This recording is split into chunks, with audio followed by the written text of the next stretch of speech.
In this lesson, we're going to be configuring Celery to work within our application.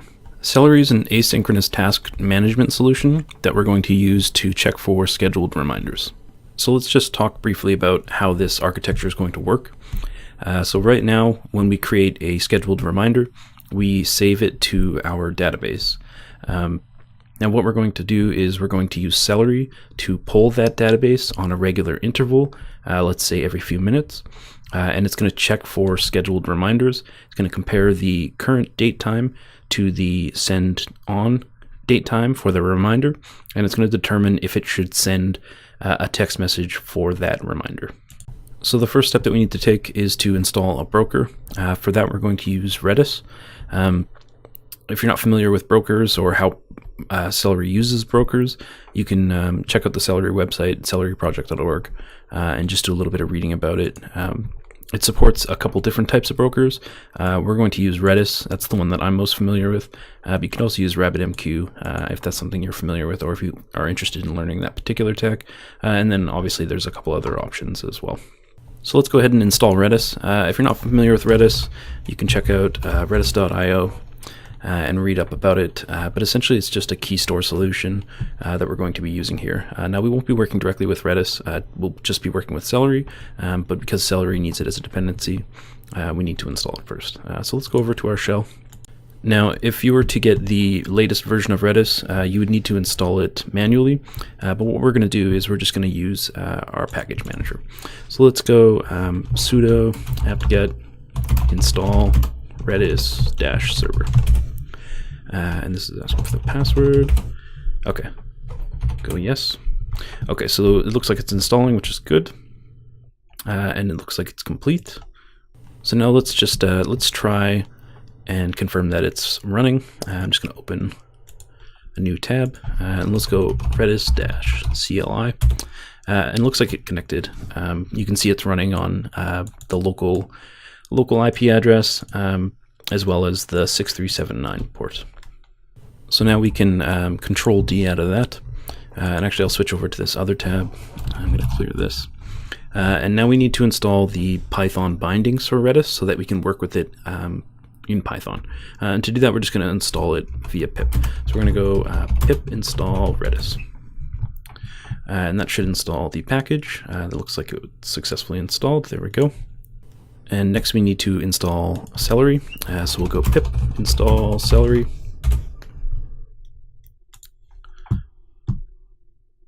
Okay, looks like it's installing. There you go, successfully installed. So that looks good. And lastly, I'm going to install another pip package rather. It's called, well, actually I'll just install it. So we'll go pip install flask celery -helper. Now what this package is, it's a helper package that's going to make it so that we can use, or rather we can register Celery as an extension within Flask using our factory pattern. So the same way that we are using our other extensions, that package will kind of help grease the wheels as far as setting up or registering Flask or Celery within our Flask application. So next we want to switch over to our editor, and in our settings.py file we're going to set some configuration settings for Celery.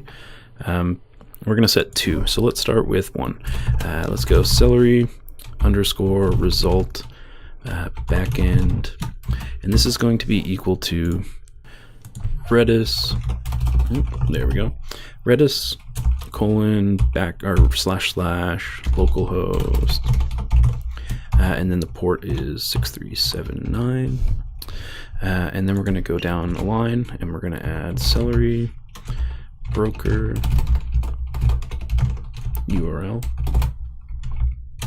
set that equal to the same thing. So Redis localhost 6379. Okay, there we go. So hit save on that. Next, let's switch over to the extensions file, and just like our other Flask extensions, we're going to instantiate the class here, and then we'll register it in our factory pattern. So we'll go from Flask _Celery import Celery. and then we're going to go down here under Login Manager. We'll create a Celery variable, and then we'll just set it to the instantiated Celery class. Okay, so hit save there, and then we're going to switch over to our init file. Now, just like our other extensions, we want to import the object that we just created, and we want to add it to our register extensions function. So we'll go Celery init app, and we'll pass it the app object. So that'll register our Celery extension with our application, just like our other ones, and that should be good for that. Now, because Celery runs as its own process, we're going to have to go to our run file, and we're going to have to add our Celery extension to our run file as well. So let's open up our run file. And what we're going to do here is just import it. We're going to go from app.extensions import Celery, and make sure there's 2 lines there. And we're not actually going to do anything with it. We just need to have the Celery object, or rather the Celery extension, available within the run file. So now that we have Celery configured, let's switch over to our shell and see if it'll run for us.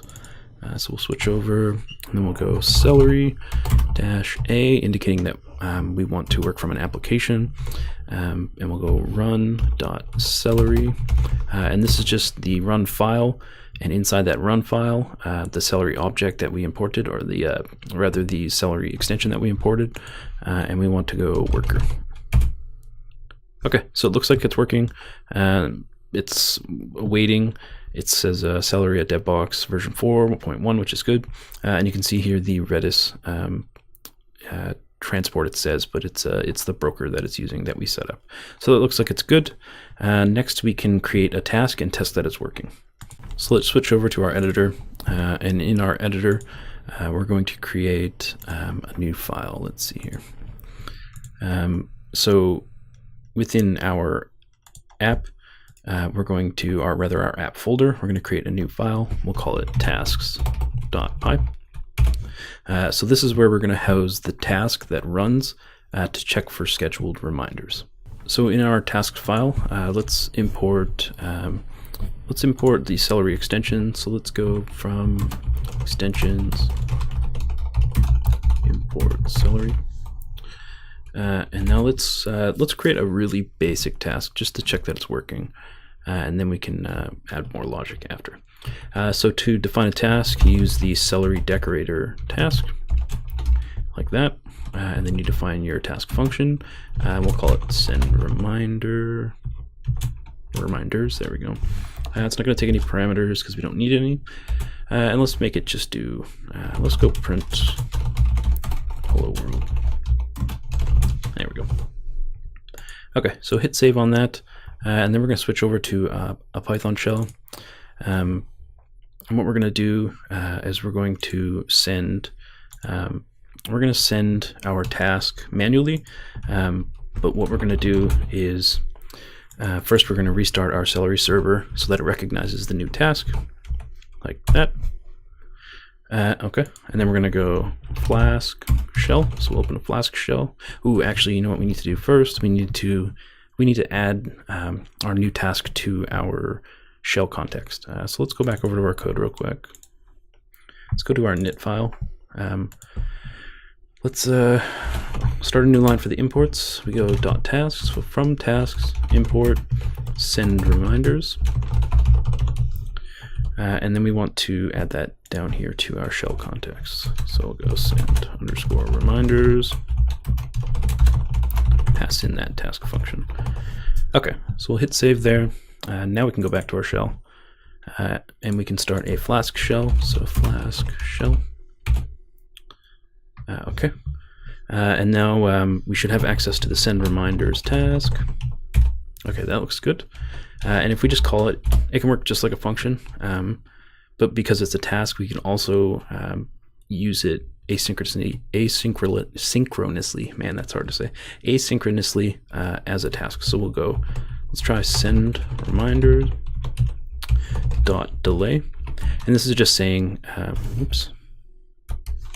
this is saying just treat it like a task and execute it asynchronously. Okay, so you can say the async result, and then it's given us this kind of identification tag. So if we go over here, it looks like it errored. I think we just need to restart our Celery again.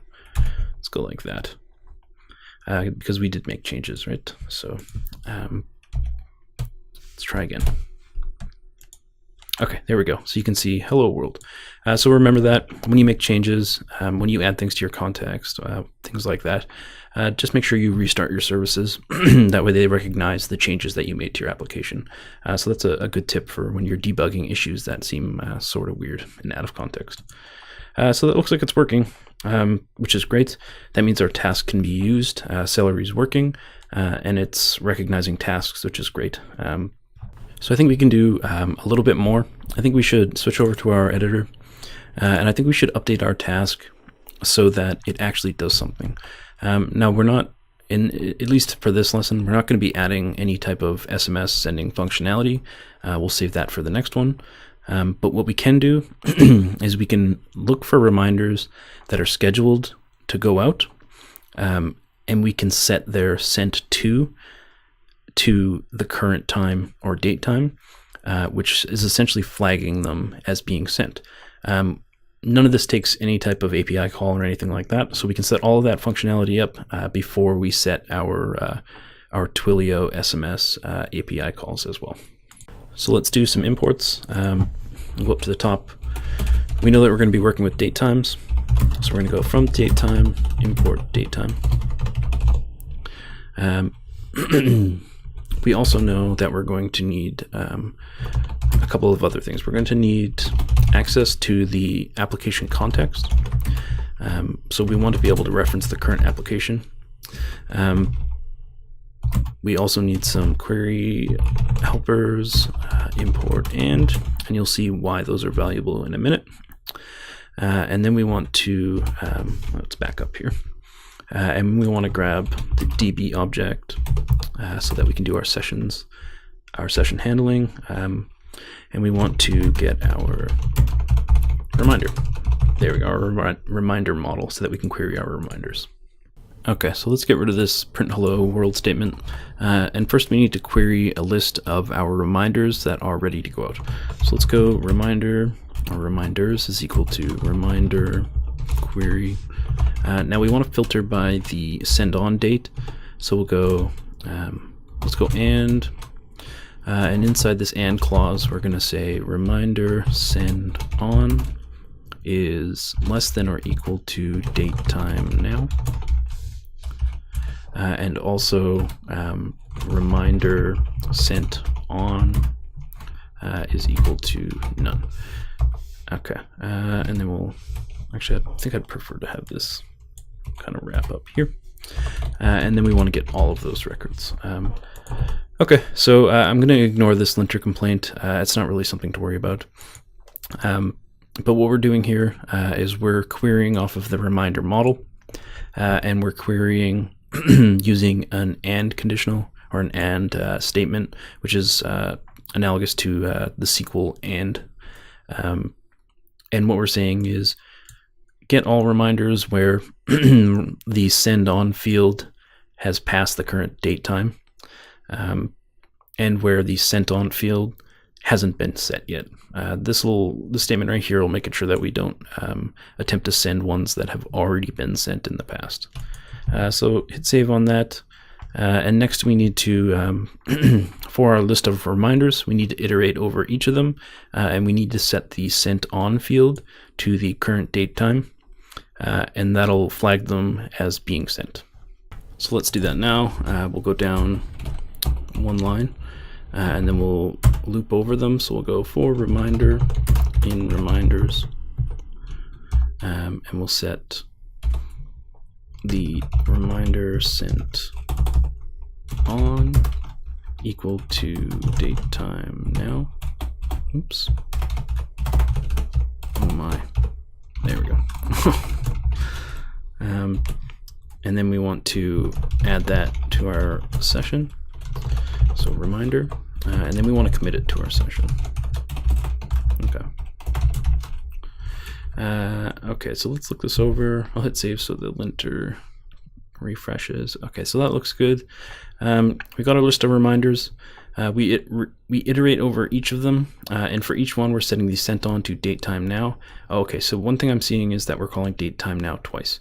This is kind of bad practice because there could be a slight delay between when this one fires and when this one fires. So let's just consolidate that. So let's go now, and then we'll go now is equal to. Okay, there we go. So that looks better. So yeah, we iterate over each reminder. We set the sent on field to flag that the reminder is going to be sent or has been sent, and then we add it to our session and then commit it to our database. And the last thing I'll do is I'll just put a little to do. Send SMS reminder message. Okay, so that's just where we're going to add our actual logic for sending it to our phone, which we're going to be doing in the next video. But that looks good, so let's hit save and let's try it out and see what happens. So let's switch over to our browser and let's create a reminder that we know is going to definitely need to be sent. We'll say, go get your groceries. Groceries, there we go. And we'll just put it sometime in the past so that we know that it's ready to go as soon as we run the task. Okay, it looks good. You see the pending message, and you also see that there's no sent on date time, which is good. And now we need to switch over to our shell, and we need to manually fire the task so that it runs and then picks up this this new reminder and then marks it as sent. So let's do that. Let's go over to our shell.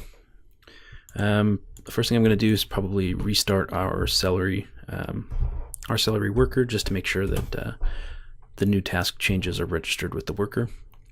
And then we're going to go over to our other tab. We'll start a Flask shell. And let's go send reminders. And let's just send it asynchronously like that. Okay, so that looks like it's good. So we'll switch over to I'll switch back over to Chrome, and I'm just going to hit enter. Okay, so you can see the task ran. It set the sent on field to now, and that subsequently made the status delivered. So it looks like it's working. Just to confirm that it's not sending all messages, let's make one more. Get your Xmas gifts. There we go. And we'll send it, or rather we'll schedule it sometime for the future. So we'll go create.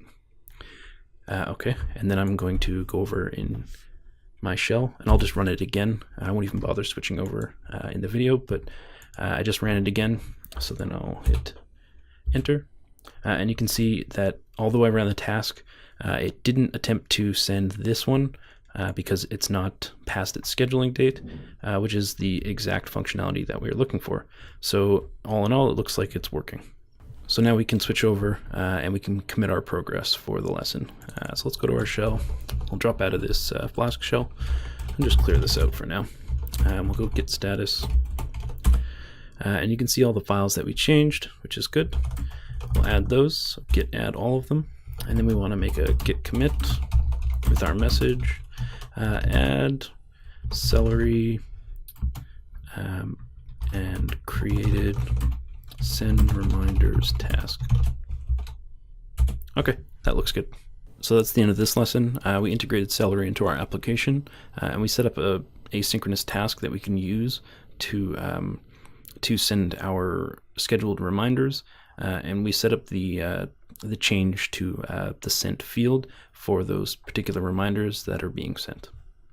In the next lesson, we'll create a Celery heartbeat, which will run our task at regular intervals.